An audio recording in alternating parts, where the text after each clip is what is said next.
In a previous example, we mentioned this word sector.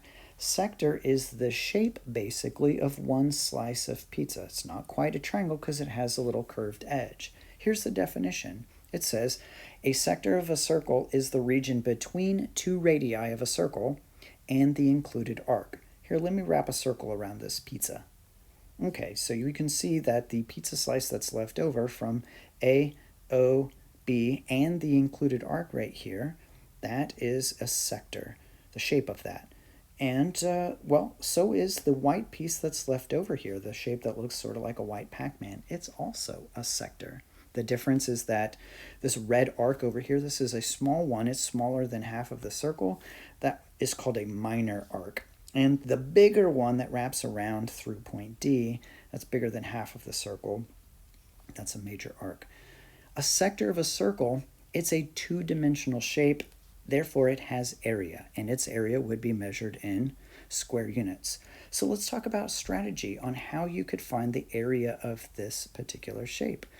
Well, we could do it exactly like we did it for arc length.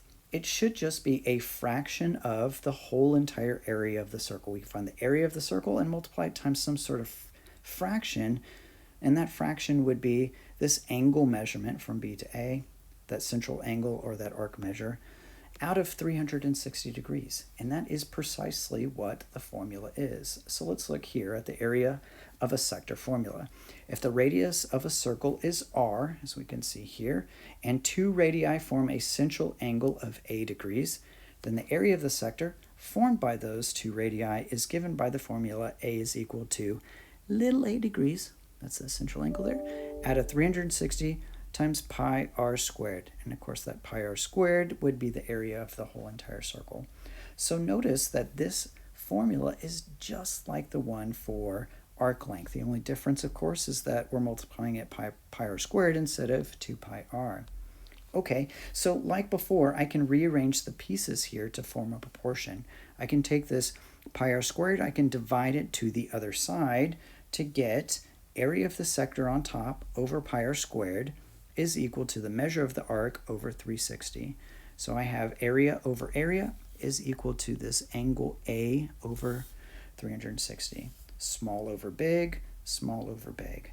Okay, let's put these formulae, however you say it, into practice on example A. The first one, find the area of the shaded region. Now you have a very straightforward 10-inch radius, and the 60 degrees here is the measure of that arc, which is the same thing as the measure of the central angle right here. The area of, on number 2, the shaded region, or the shaded sector, is 20.89 feet squared. What's the radius of the circle? So here's an instance where we're going to have to work backwards, and probably that proportion is the way to go on that one. So let's get started on these. On the first one, like I said, this one's very straightforward. We can just plug the things into the formula as the area is equal to, I have 60 degrees out of 360 times pi radius squared, and my radius here is 10. We've seen this fraction so many times, we already know that reduces to 1/6. 10 squared is 100, 100 times pi, 100 pi. And then throw our units at the end of this. This is inches squared since it is area. All right, 6 doesn't go into 100, not evenly anyway, but they do have a common factor. 106 have a common factor of 2. So divide the 6 by 2, I get a 3. Divide the 100 by 2, I get a 50. So I can write this exact answer as this area of the sector is 50 pi over 3, and again with our units inches squared. Or if you prefer, let's just throw all of this stuff into the calculator, clear all of this stuff out, and it was a 50 pi, right? 50 pi divided by 3. Right, and we can see that is approximately, over here on the right-hand side, 52.35 business. Okay, over on the left-hand side, and I'll actually write over here, even though this thing is a fraction, it's still not a rational number. So the definition of a rational number is a ratio of integers, and since pi is not an integer, it is not a rational number. So even though it's written as a fraction, it's still an irrational number. All right, look over here at number 2. Area of the shaded sector is already given to us, so we want to work backwards in order to find the radius here. So we want an r and r. There we go. So as I stated earlier, I do believe that the proportion here is going to help me solve that a little bit easier. So let's set this thing up. I'm going to use this 20.89 over, so I want area of the sector over the area of the whole entire circle, which is pi r squared, and we're solving that thing for r, is equal to our angle measurement. Let's see, it's given us 78 degrees out of 360 degrees. Right? Wrong. Because that 78 degrees is this white portion here, I want everything that's left over. So how do I get it? Well, the whole thing, the whole entire circle is 360 degrees. So I need to subtract my 78 from it. So 360 minus my 78 will be, try that again, 360 minus my 78 will be 282 degrees, of course. So let's amend this, 282 degrees. All right, and over here on the right-hand side, I might make this a little bit easier to work with if this fraction 282 over 360 reduces. Your calculator will reduce fractions for you. You could do it by hand, or you could use your calculator, and Desmos will do it as well. If I take this 282, divided it by 360, and hit enter on this thing, I have the little fraction bar that it will toggle, and notice that it reduces to 47 over 60. So apparently it was divisible by 6 on the top and the bottom. So 47 over 60, we'll rewrite that. And then 20.89 over pi r squared. All right, once again, I'm confronted with a proportion, and I solve proportions by cross-multiplying and setting the cross products equal to each other. So I'm going to multiply the 47 times pi r squared to get 47 pi r squared. That should be equal to the other cross product, and why not color code this? 60 times 20.89. Anybody know that off the top of their head? Probably not. That's okay. The calculator can handle all of that arithmetic for us.